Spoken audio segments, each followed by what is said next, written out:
and I'm going to start off by introducing myself. My name is Bernie Tilson, and we're taping this at the reunion in Denver on August 5th, 2007. And I'd like to ask you to spell your name, to tell me your name and to spell it if you would, please. Claude J. Lewis, C-L-A-U-D-E, J as in James, L-E-W-I-S. Okay, and Mr. Lewis, what outfit were you in when you were with the 10th? I was in the 86th F Company. 86F, okay. You have quite an interesting story about how you got into the 10th. Yes. Could you share that with us? Well, I've been in the Army almost 4 years. In fact, I guess 4 years. Our outfit deactivated.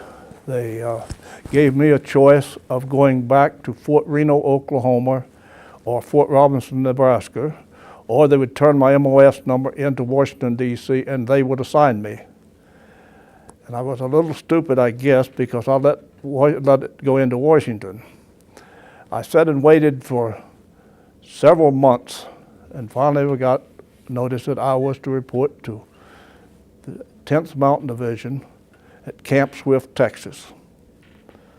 I reported there, and I don't believe they were very happy to see me. I was a staff sergeant, and the first thing that this captain told me was that, he says, to start with, I want to let you know that you're not going to be supply sergeant because I've had a man here waiting for that rating for a long time. So anyway, things didn't go very well. First thing he told me, he said, we are getting ready to go on maneuvers. He says, you'll be left here with 6 to 10 people. You'll be acting first sergeant. And that's it. 2 days later, he walked in with his hands behind his back and says, everyone fall out with the pack and ready to go. He come back past me and I said, Captain, you said everyone. He said, that's what I said, that's what I meant. I said, I don't have a pack. He said, get one. I went down to get a pack, they didn't have any. Use a barracks bag. So I packed my stuff in a barracks bag. I fell out with the whole regiment. Pretty soon they went through this rigmarole, all present and accounted for. Pretty soon the captain hollered at, Sergeant Lewis, where is your rifle? I said, I don't have one. The way I said it, it wasn't nice. And he says, get one. So I got one. And this was evidently September in Texas and hot, hot, hot. I'd been sitting behind a desk for all these years.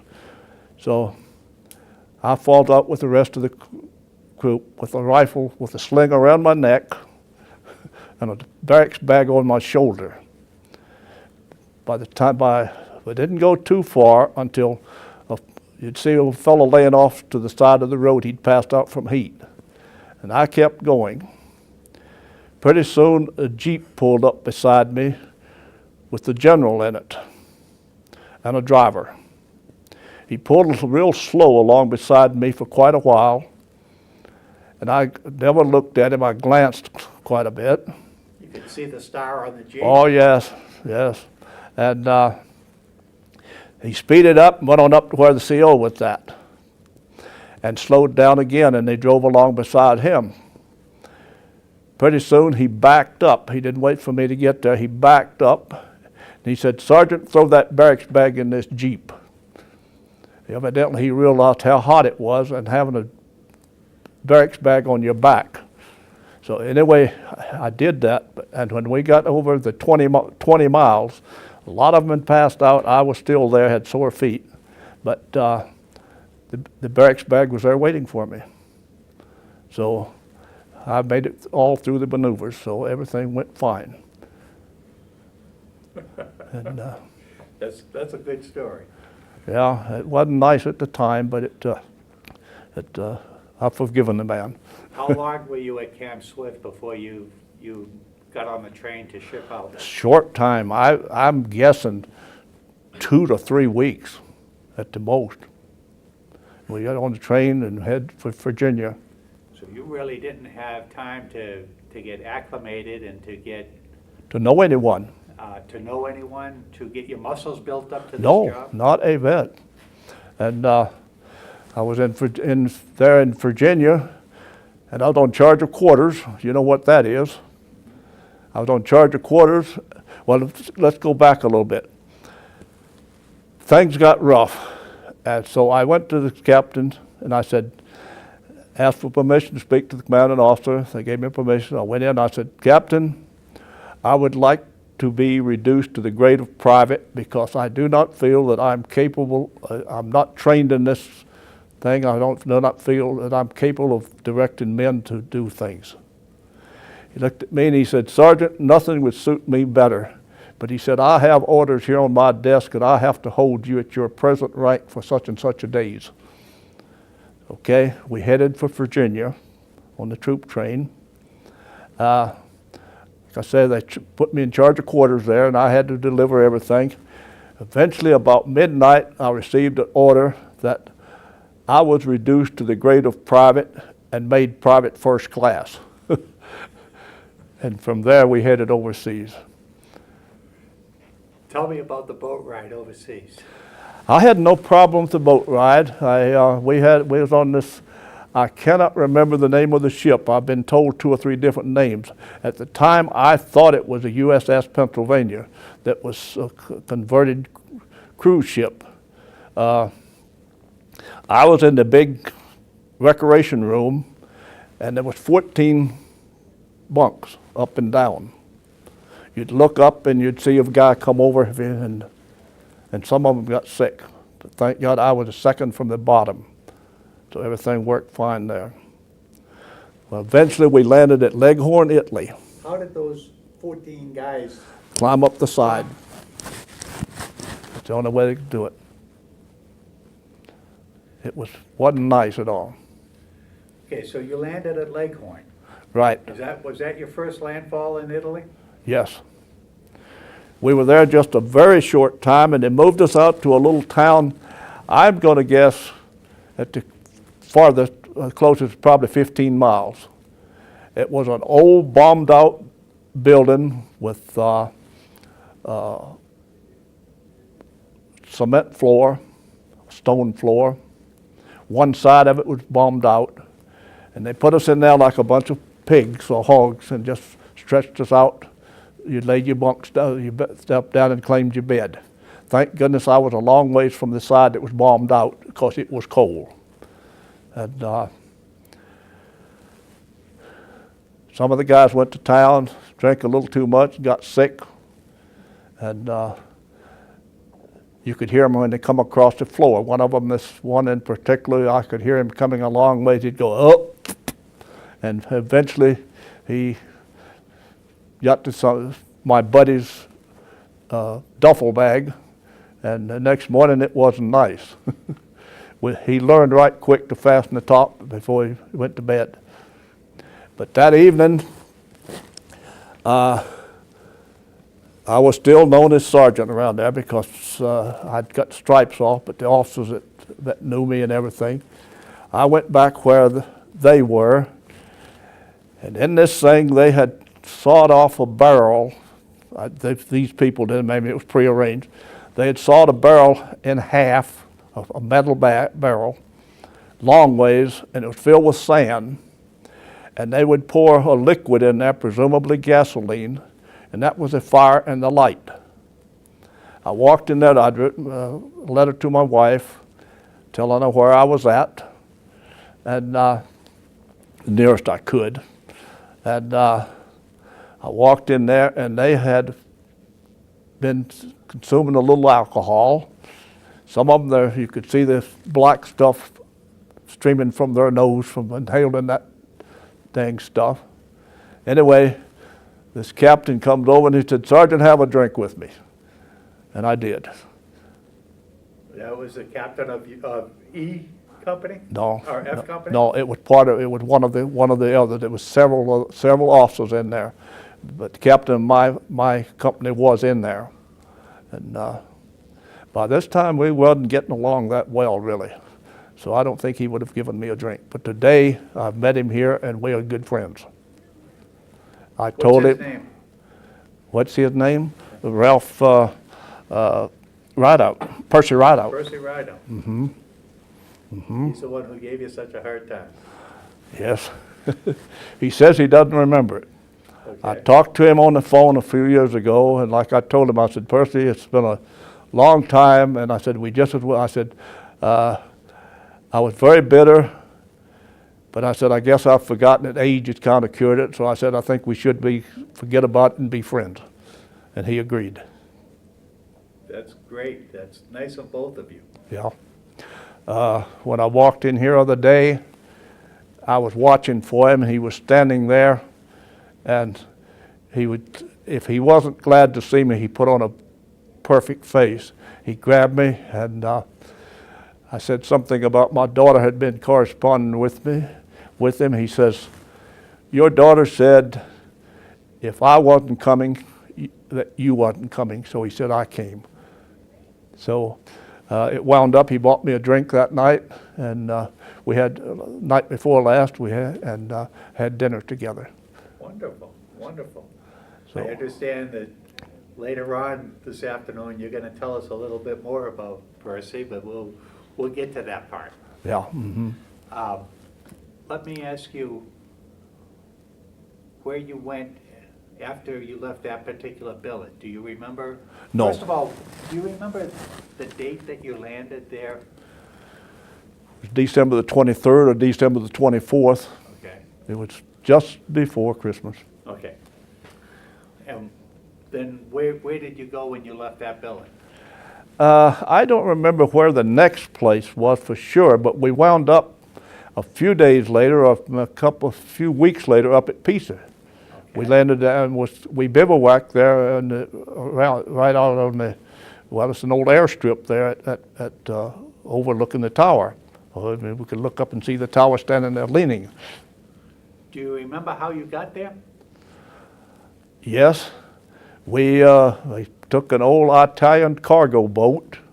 We rode in the hole along with the rats, and because it was disguised as a cargo, and we were troops in the basement, in the hole. And from there, I don't remember exactly what happened. I'm sure we got on trucks and they took us into Pisa.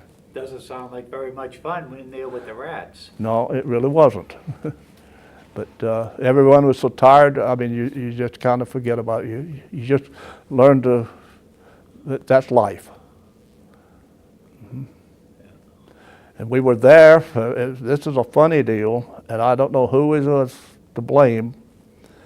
But so one of the officers that was in charge, you could hear the Germans. You could hear the firing from where we were at, pretty rapid sometime, up over the hills.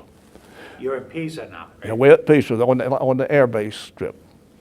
And we dug in foxholes there. And at midnight, they fired a few rounds, and they're going to have a practice run, but it alerted the whole outfit clear back to Naples. The Air Force warmed up their planes and everything ready to come and help us. We were sent back down. Some of them said for more training, I don't know, but anyway, we were sent back down. I think somebody got their hands slapped a little bit, and we were down there for a while before we did anything else. Okay. So, and it rained every day we were there. We was camped on a hillside. Water was running down the little furrows where we had our pup tents, so we cut the tops out of trees, little bushes and things, and laid them down so the water could run through that and we could sleep on them. So it was kind of nasty. And that's where we lost our first people. Some of them went down and one of the guards was doing guard on the old railroad track, and he stepped on one of those bouncing Betsy. And the priest went down to bless him, and he got it. So I think there was 3 or 4 people that was killed there that same evening. That was while we were being punished for going back down there. Were they from 86F? Yes, yeah. I don't know. It was from our regiment. It was from I didn't 86. like. I hadn't been in there long enough to know hardly anyone. The difference between F and E. And, Uh-huh. okay.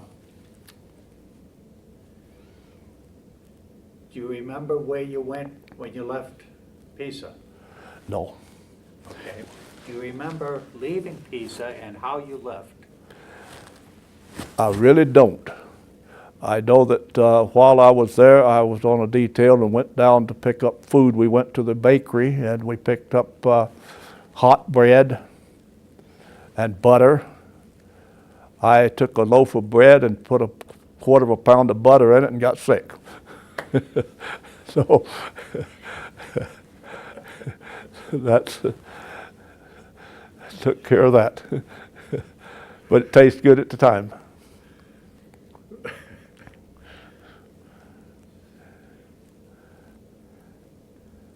Tell me about the first thing that you can remember up in the mountains, the first location that you can remember where you were at in the mountains. I never knew the name of these towns. We walked in most of the time at night. And the first one that I remember very much about, we were stationed there for several weeks, 2 or 3 weeks anyway. My old foxhole buddy, Howard Stinnett from Hazeltown, Pennsylvania, an old coal miner. And he could dig a bigger foxhole faster than any man I've ever seen, and he helped me out a lot. But I don't know whether this was punishment or not, but I still think it probably was a little bit, because Holly told a couple of the officers that told us what we had to do. Holly says, "Captain," said, "my rifle needs zeroing in pretty bad." And they all backed off. But we were known as Willie and Joe, you know, from the old, but he had a long red beard, and it was dirty enough you could hide a cracker in it. And I had black beard, and just as dirty. But they put us over on the forward slope. They were behind us, and we'd take 3 days' supply with us. There was already a foxhole there, and the 2 of us sat over there that had sandbags around it. And every evening at 5 o'clock, the Germans would they would riddle those sandbags. They would fire 1 round up in the tree above us and give us time to get into the foxhole, then they'd riddle it. So we were there quite a long time, just the 2 of us. I remember one morning after I had gone to bed, and I had slept first part of the night and laid down. When I got up the next morning, Holly hadn't moved this thing. He said, "Take a look beside you," and there was a chunk of metal laying beside my head, about this big, that had shrapnel that had fell during the night. He said it was red hot when it hit there, and it showed it in the stuff. Did you have a telephone in there that you could? No, we had no way of communication. No way of communication. Just us. Eventually, we talked to the men, 2 of our buddies, of coming over with us, and we dug them a foxhole and did a tunnel between us. That way, we could crawl back and forth without exposing ourselves, and we could play cards and so, to kind of pass the time away a little during the day. You said that you slept while that shrapnel came in and your buddy was awake. Was that pretty common? Oh yeah, we'd take turns. One was up all the time at night, and of course during the day we didn't worry too much. There was a small town below us, and we would sit up there. We did have glasses, and we would watch. There was a narrow passage there coming into town that appeared, and you'd see the mules come in, pack mules, and bringing in supplies to this town. And we called for fire. We went back and called for fire several times. I guess we must have had some type of communication, but I can't remember what. But anyway, I know we called for fire.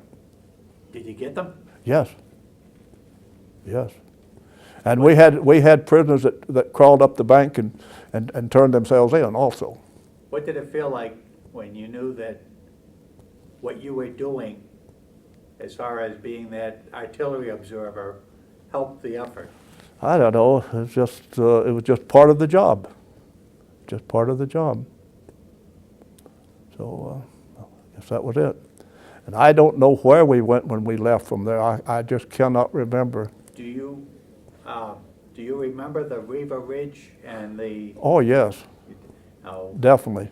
Company F took part in that, didn't you? Yes, And you didn't have any mountaineering experience. right. They moved us up to the foot of Mount Belvedere, the little town there, whatever it might be. They moved us up there at night and moved us into this old barn.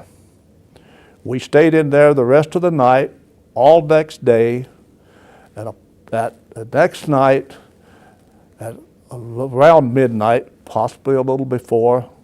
Before we get there, tell me about the sleeping conditions in that barn. Well, there wasn't any. I mean, there was no way in the world to sleep. I mean, you sat down and slept or stand up and slept. There was no accommodations whatsoever. No accommodation. Well, anyway, that night, they moved us out, and I'm assuming it was probably 10 to 12 miles. We walked up.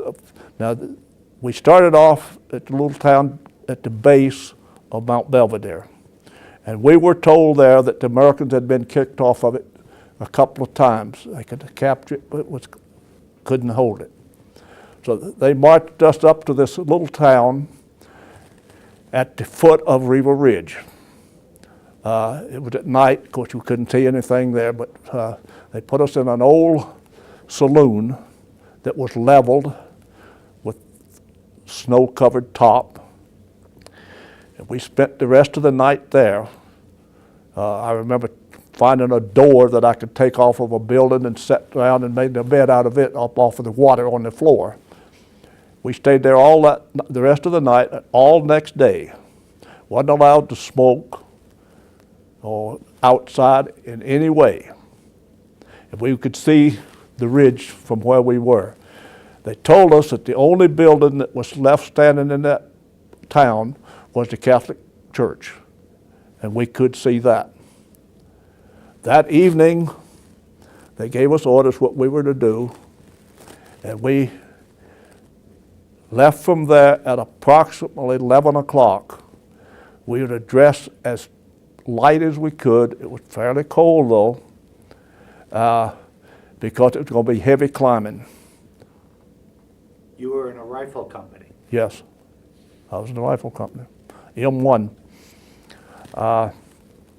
Anyway, we left from there with enough. We left, like I said, we pulled the most of our clothes that we could off, and we had them with us. And I think one blanket and maybe a day's ration. There was a stream that was running pretty swift. They had a rope across it so we could hold on to keep it from washing us down. And then we were at the foot of the Riva Ridge. You had to cross that stream. And we had to cross How a deep stream was to it? get across. In the wintertime. Wintertime. Then we were at the foot and we started climbing. Ever so often you'd hear a helmet go past you, and once in a while a rifle would slide past you. Someone up above had lost it. But and eventually we got to where there was fixed ropes. We would have ropes. Someone had been ahead of us and planned all of this. It was careful planned. And we had ropes to hold on when we were climbing. At 20 minutes after 5 the next morning, we reached the top of the ridge. We was told we had 10 minutes to say our prayers and get dressed, and we were jumping off. A fog moved in so thick that I couldn't see half as far from here to you. Now, I definitely wasn't the first ones there, so I don't know what all happened. But I was told then, I know there wasn't a shot fired. Walked in, the SS troopers had told these soldiers that man couldn't climb this thing. So they was sleeping in their bunks. They walked in and captured every one of them without firing a shot where we were at. We walked over, Stanette and I walked over to where we put our foxhole. We dug a hole at just so we could see out good. Broke the branches off of some trees that was sticking out of the snow and laid them in there to stand on so we didn't keep going down in the snow. And that was where we spent our day. During the day, this town below us, you could see them come and go. And finally we decided. You could see the Germans come and go? Yes, you could see the Germans coming and going. Now you're talking about on the other side of the ridge. Yes, it was, because we was on top, so we was looking on the other side. And there was a cemetery there. We could see them well with the binoculars. Finally, we asked for artillery fire for that. They asked us if they could use a 6.5 that hadn't been used recently. They said it needed some stuff. So they dropped it on that cemetery, and it was the ammunition dump is what it had amounted to. And that's what we were told anyway. We didn't go down to check now, mind you. But Holly and our platoon anyway stayed there the rest of the day, and we were moved back. I don't know exactly why. And by this time they'd set up a tram and could come up. But anyway, we had to walk down, but we went a different route to what we did coming up. We went back to this little town, and they were celebrating, and we had a dance there and a beer party. Well, the rest of them up there, I guess, was. Oh, one other thing that happened there. While we were sitting there, I don't know what one it was that moved through us, but below us, the hills were pretty. It was mountains, but it was slanting real well, and more like it was just I guess some type of groves, maybe plum thickets or something like that. But the Americans, these boys seemed to be like they was rabbit hunting. They'd shoot these little mortars almost straight up, and they'd drop in those thickets. And the Germans would just run like the devil. We stood up there, I mean, we wasn't scared at all. We stood up there and watched all of this. And but when they'd drop them in them, evidently those little thickets were just filled with Germans. And the Americans would drop those in there.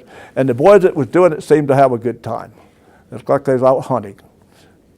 Eventually, I shouldn't tell this, but I will.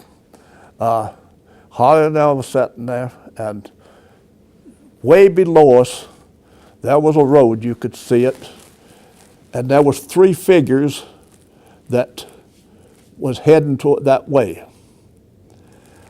I picked up my rifle, and I said, see where this lands. I fired, and Harley said, you went over them. We both lowered it was 3 of them walking, remind you. We both lowered our sight to what I said from what it was. We both fired, and 2 black spots was in the road. Fog moved in, and it moved out real fast, and when it came back again, you could see figures dragging those black spots that was in the road off over the bank on the other side. I don't know who got them, but somebody got. How far? What was the range? 1,050 yards. How many? 1,050. So you couldn't tell what you were hitting. That's a long shot. Mm-hmm. We started off at 1150. We lowered it 100. Wow. Maybe someone below us, though, did it. We don't know. If it happened to do it, had to happen at the same time. We'll leave it at that. So. When you got down off the ridge, Belvedere had already stepped off. The assault on Belvedere had already stepped off. Uh-huh. And where did you catch up with them? Well, my whole outfit moved back. When we come back on from up on top, my whole outfit moved back. My platoon moved back in there. Now I don't know why would they only kept us up there one day, but evidently because they figured we was exhausted, and we only had rations for one day. Now where did you, when you moved back down into the town, into the American Valley, you stayed there for a while, or did you go on? We moved someplace else pretty fast, and I do not know where. Okay. I cannot remember. But there was fighting. Oh yes, definitely. You could see vehicles and everything on Belvedere. Belvedere was as plain as it could be from where we were at. Could you see, when you were up there at night, could you see the actions that were on Belvedere? We wasn't there at night. No. We was in the building, and we couldn't see out. Okay. We were just like living in a dungeon.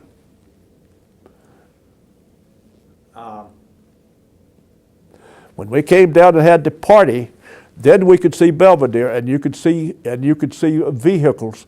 I mean, the mountain where we could see was not that steep. I mean, there was places that was accessible for vehicles, jeeps. And then later you went around the side of Belvedere? Well, like Belvedere would be like to my straight in front of me. I would have gone like 9 o'clock up kind of a valley. Okay. I'm assuming that Belvedere was part of this mountain straight in front of me, and the ridge probably continued over to Riva Ridge. Yeah. But it's been so long I can't not remember. All of it was mountainous. Do you remember a little town called Iola? I remember the name. That's all. Okay. Don't remember any action? Nope, I Okay. sure don't. Let me throw another town at you. First of all, Sassomoleri. And it's okay if you don't remember these. No. Casteldeano? I remember those names, but you know, when you're under that much stress and moving, I mean, we didn't stop. I mean, we was on the go practically all the time. From February through March, you were on the go practically all the time. Practically all the time. Then you got a little bit of a break on Mount de la Spey. One time they moved us back overnight. I recall we slept in a cow barn. The cow stall was next to me. And the next morning, and the people living in a long type house and with their cow barns under them, I mean, that was typical there. So we got up the next morning, we were to fix our own breakfast. I mean, that was something that was, we didn't do up front, you know. We just ate what we had. Mostly it seemed like peas for breakfast and cheese for breakfast and whatever you could reach for. But anyway, we went out on this huge, there was a big pile of cow manure there. So we decided that should be free from mine. I mean, it was dry. There wouldn't be any in the mines there. So we went out there to eat. There was about 6 or 7 of us. And we did have some cereal. So I don't know why I was elected, but I was elected to get a little milk for the cereal. So I go down and this old cow, I got some milk in my helmet, and we had cereal. Eventually here comes a guy that was in one of the buildings farther down, comes down and walks over and gets a little milk stool, takes it up to the old cow and dusted her off a little bit and goes like this, you know, and then he went to the back too, nothing there. He comes to the front too again, turns around and looks at us, puts the stool away and went home. He knew that he'd been had. But we had cereal, had milk for our cereal. And it didn't matter how clean your helmet was. Tasted good. Health didn't mean very much. We'd use the helmets for everything. So, but it still worked. Yeah, yeah. Do you remember during that period of time going to the back to the rear of the lines for any R&R? Well, one time during the winter, they moved us up into a mountain town. They took us a certain way, a certain distance with trucks, and the rest of the time we walked in. And we were told, we were showed where the fascists lived there in this little town. It was a water well, spring like the little towns had. And but we went to this house. The people welcomed us there. We'd have got it anyway, probably, but it was just our squad. We had it was a long room, and we could bed down there. And there was Sergeant Phillips, was platoon sergeant, and this woman said he looked just like her son. So she took him upstairs and let him use her son's bed. He was a captive in the United States. He'd been captured and he was in the States. So she wanted him to use her son's bed. So he was up there.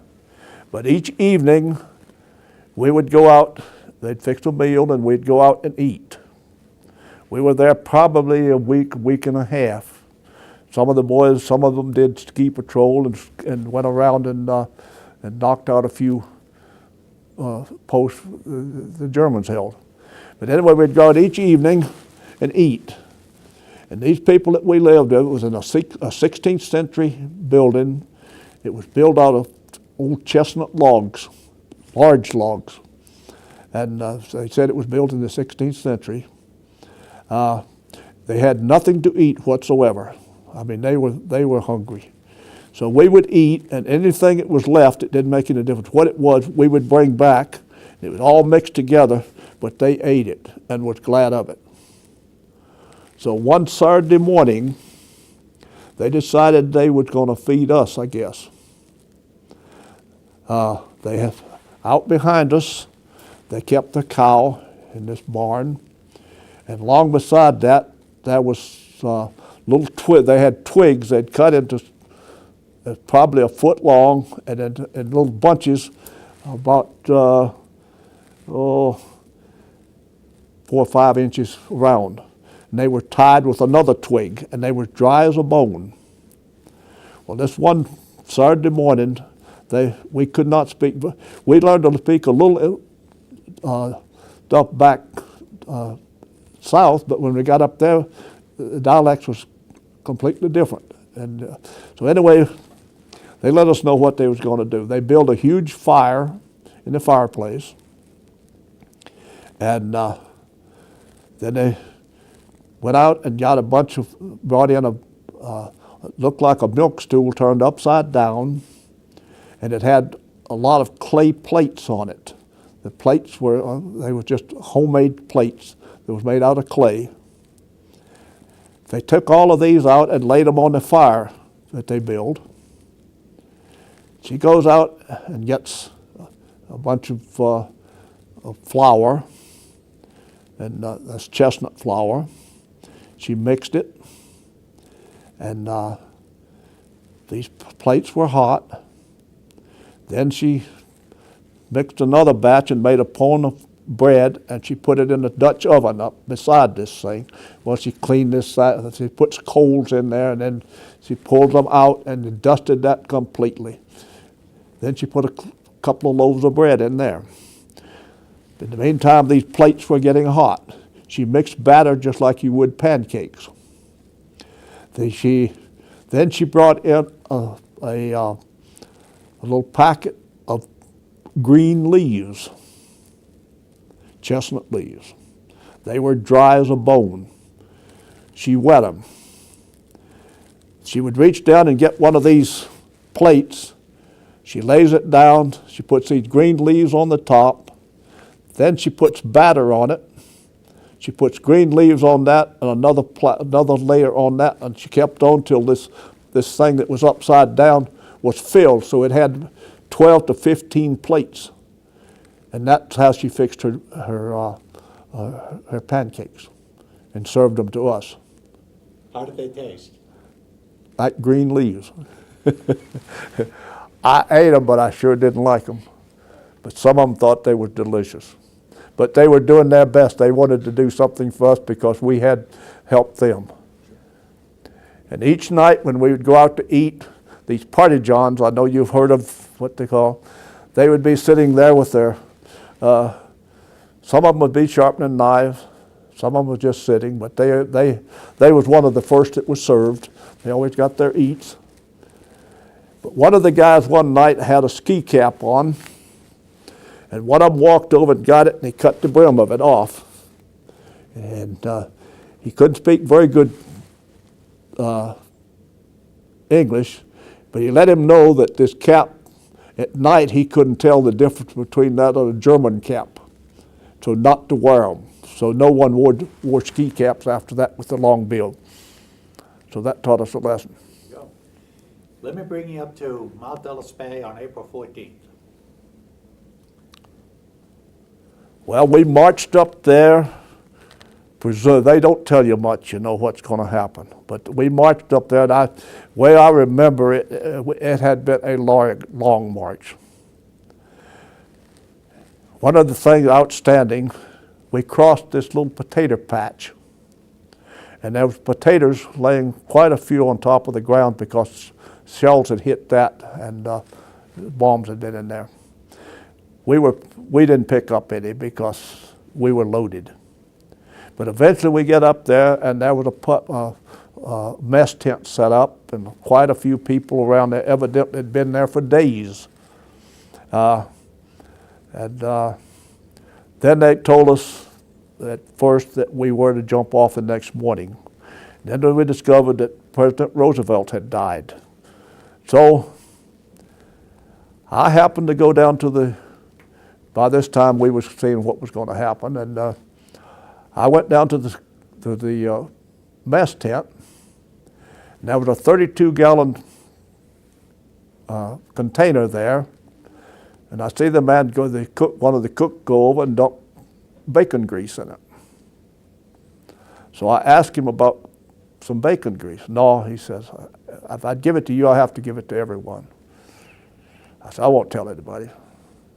Well, I would get some then. So I go there and get my canteen, and I dipped up a can of bacon grease. So I goes back, and I shouldn't tell anybody, but I did. So I got a couple more to go down and get bacon grease. In the meantime, I formed some guys to go back to this potato field and bring back a bunch of potatoes. So each one had a piece of cooking equipment, you know. We all got that together, and we had French fries. And we ate French fries till one of the guys wouldn't help at all. I don't know if he's still living or not. His name was Chigillo. He wouldn't help us, and he never got a potato. And but we ate all those potatoes, and were they good.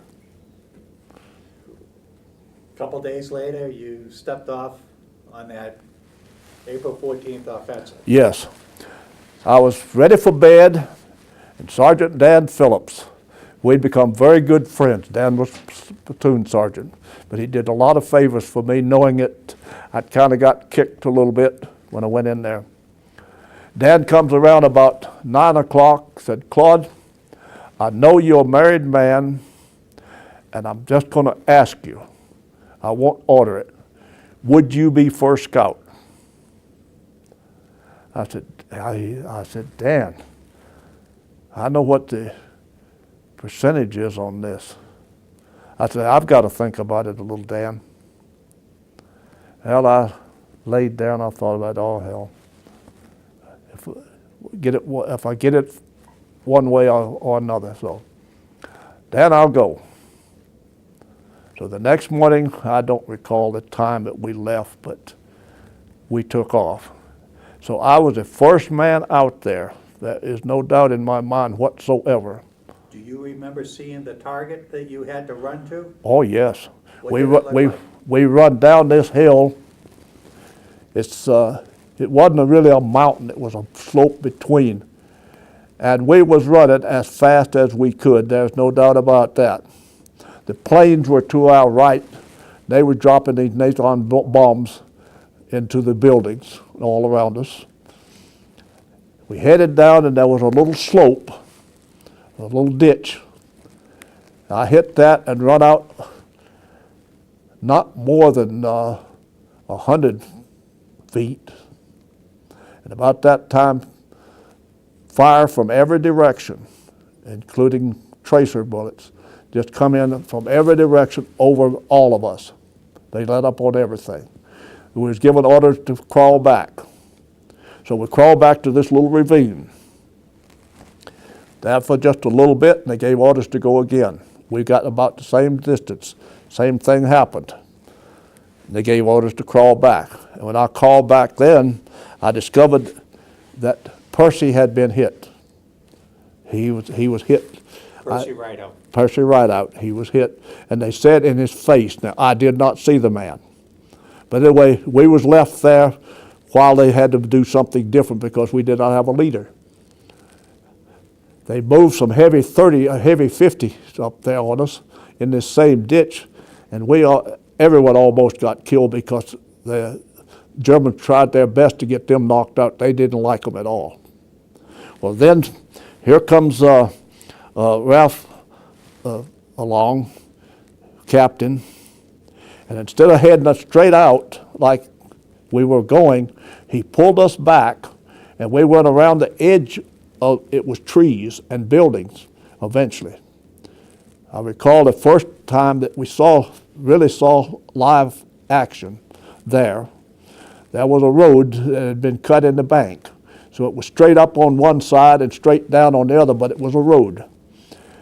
And as you run, the bullets was hitting in this bank ahead of you. You didn't know whether to run faster. Maybe one of them, you'd run into one of them, or it'll slow down and not run. But anyway, we run the whole tune through there without a man getting hurt. We moved through this a few buildings and things, and we get up on the hill, and all of a sudden, we get pinned down bad. There was 5 of us, and there was Corporal Crumley and Dan Phillips and Ralph and the radio man. Well, they sent me back to see what happened to the ones that didn't follow. So I found the rest of the company and the platoon and brought them up. And when I got back, Crumley was dead, and Ralph was laying over, presumably dead. I brought the troops up. I had been there before, so I started in directing fire. There was a booby trap wire right in front, so we stopped, didn't dare to cross that at the time. So I was laying there directing fire, bringing men around so we could possibly knock out some of these things. And the fire kind of let up, and Merle Montgomery, one of the boys I brought up, he was from California, was laying on my right side. And they still call me Sergeant. And one that said, can I crawl over there and give this captain a wound tablet? I said, I don't object, but I said, I think you're too late. I think he's dead. He said, well, I'd like to try. And I said, go ahead. So he crawled across my feet, crawled over there, and he raised Ralph up and cradled him up, give him a tablet, some water, laid him back down, crawled over to my left, and crawled up within a foot of me and crawled over a mine, killed him. So anyway, that I was wounded before that. And I went back to the field vac and then the 70th General. I had been there and I I was wounded in the leg, and I was up walking around helping nurses actually dress people. And this gentleman came in looking for Lewis. He was on crutches and lots of bandages. And I hollered, yes. So he come up, he introduced himself, and it was, well, he said he knew about part of this thing, but he would like to know what I knew about the man, because he would like to get all the information he could so he could write Merle's mother a letter and tell her what happened to him. And I never heard about anything from him until about 3 years ago. He called me one time from Eugene, Oregon. Well, I had called him earlier and told him who I was and if he was interested to give me a call. And so he called me back, and we talked for close to an hour. And he said he got the wrong name of the guy that he thought helped him, so he never got to talk to Merle Montgomery's mother or anything, but he was just tickled to death to find out the right information, so he was going to try to get to the family. So he called me, my daughter, before I left this time, and he said he couldn't make it this time, but to told me to be sure to tell Percy hello. Now, I come back to the States, and I had points, because they got a 30-day furlough, and I had points enough to get out. I went back, got my discharge, and I headed home. That was it. So this is the first time I was to one of the reunions. First reunion. That's the first reunion. Let me bring you back to Italy. What's the worst thing that ever happened to you while you were in Italy? Yes, I don't know. There was a lot of them.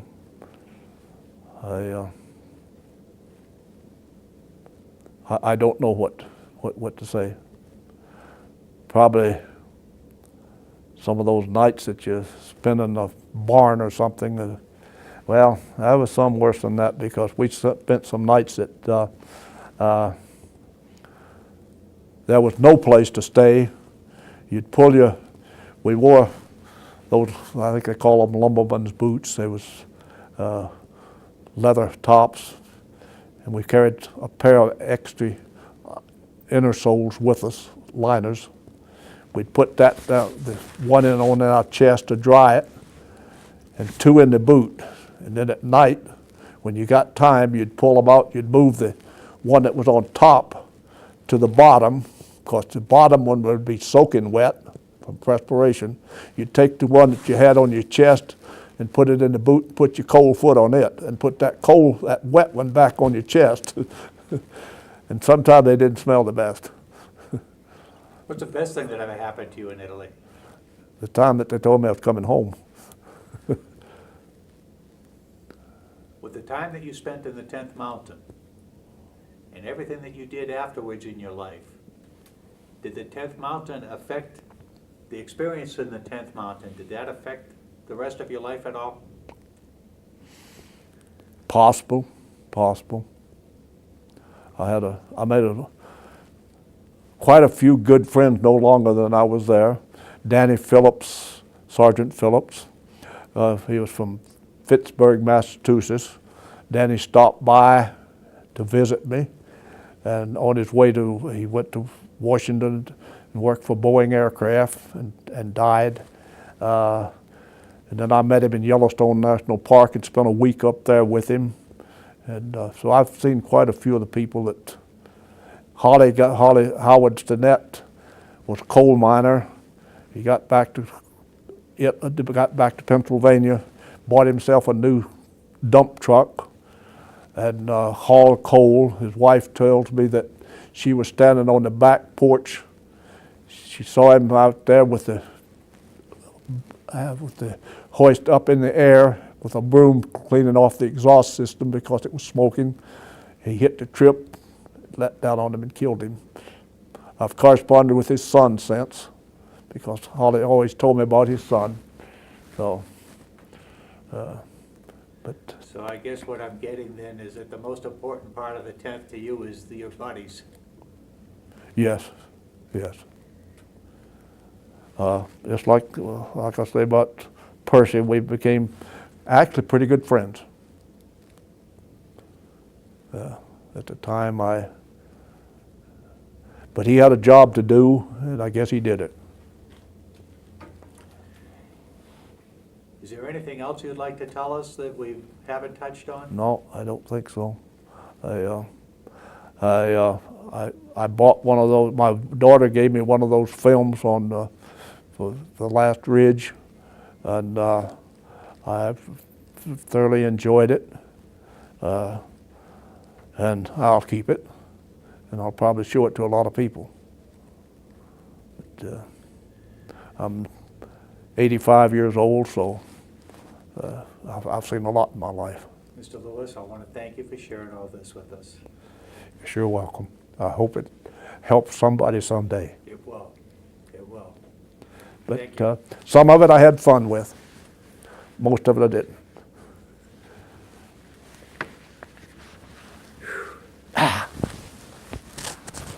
Was this for me? That's for you, sir. Let me unhook you here.